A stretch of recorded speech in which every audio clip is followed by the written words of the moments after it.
بسم اللہ الرحمن الرحیم۔ نمازی کے آگے سے کب اور کیسے گزر سکتے ہیں اور سترہ رکھنے کی اہمیت۔ دوستو، کیا آپ جانتے ہیں نمازی کے آگے سے گزرنا صرف ایک چھوٹی سی غلطی نہیں بلکہ ایسا گناہ ہے جس کے بارے میں اللہ کے رسول صلی اللہ علیہ وسلم نے فرمایا، اگر اس گناہ کی سزا کا علم ہو جائے تو انسان 40 سال تک وہی کھڑا رہنا پسند کرے گا لیکن نمازی کے سامنے سے نہیں گزرے گا۔ دوستو، نماز صرف عبادت نہیں، اللہ سے سیدھا رشتہ ہے، اور جب کوئی انسان سجدے میں ہوتا ہے تو وہ اللہ کے سب سے قریب ہوتا ہے۔ ایسے میں اس کے سامنے سے گزرنا صرف ادب کی خلاف ورزی نہیں بلکہ ایک سخت گناہ ہے۔ اس ویڈیو میں ہم جانیں گے کہ نمازی کے سامنے سے گزرنے کا کیا حکم ہے، اس کے پیچھے کیا حکمت ہے، اور کیا مسجد حرام اور مسجد نبوی میں بھی یہی نیم لاگو ہوتا ہے۔ ساتھ ہی جانیں گے سترہ رکھنے کی اہمیت اور صحابہ کرام کا اس مسئلے میں کیا عمل تھا۔ تو آئیے علم اور ہدایت کی روشنی میں اس اہم مسئلے کو سمجھتے ہیں، اور قرآن اور حدیث کی روشنی میں۔ اللہ کے پیارے رسول صلی اللہ علیہ وسلم نے فرمایا، اگر نمازی کے سامنے سے گزرنے والے کو پتہ چل جائے کہ اس پر کتنا گناہ ہے تو اس کے لیے 40 سال کھڑا ہونا بے نمازی کے آگے سے گزرنے سے بہتر ہے۔ ابو نضر نے کہا کہ میں نہیں جانتا کہ آپ نے 40 دن یا 40 مہینہ کہا تھا یا 40 سال۔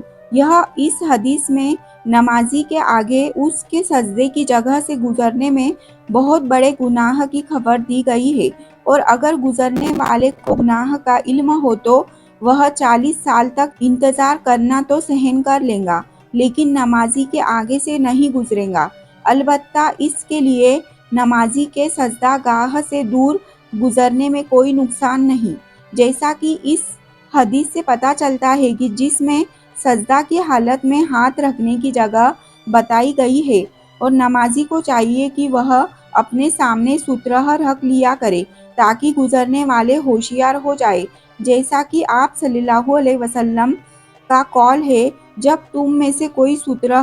رکھ کے نماز پڑھ رہا ہو اور کوئی اس کے سامنے سے گزرنا چاہے تو اسے روک دے اور پیچھے ہٹا دے، اگر پھر بھی وہ باز نہ آئے تو اسے سختی سے روکے کہ وہ شیطان ہے۔ بخاری شریف کی اس حدیث سے ثابت ہونے والے منع میں مسجد حرام بیت اللہ اور مسجد نبوی میں شامل ہے، کیونکہ آپ صلی اللہ علیہ وسلم نے یہ حدیث مکہ اور مدینہ میں بھی بیان فرمائی جہاں مسجد حرام اور مسجد نبوی ہے۔ اس بات کی دلیل یہ بھی ہے کہ امام بخاری نے حضرت عبداللہ بن عمر رضی اللہ تعالی عنہما سے روایت کی ہے کہ انہوں نے بیت اللہ میں تشہد کے دوران آگے سے گزرنے والے کو روکا ہے اور فرمایا کہ یدی کوئی لڑنا چاہتا ہے تو اس سے لڑو، یعنی یدی کوئی سختی کے بنا نہیں رکتا تو اسے سختی سے روکو۔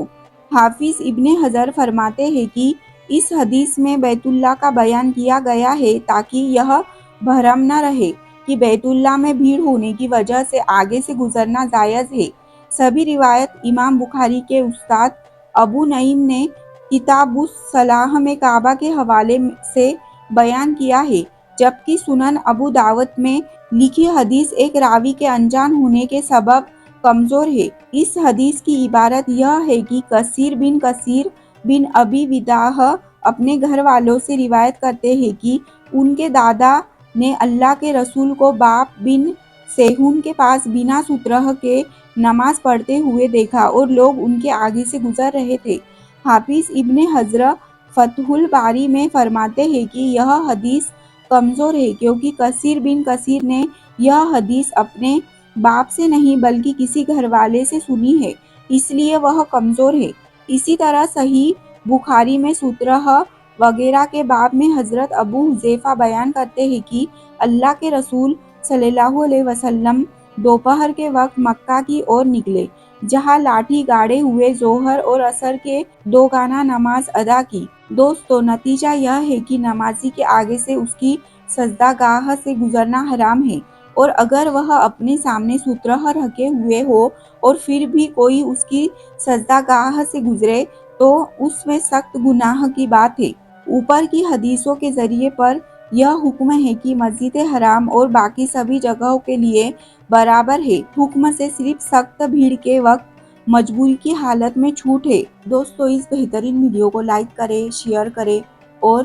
سبسکرائب کرنا نہ بھولیں۔ شکریہ، اللہ حافظ۔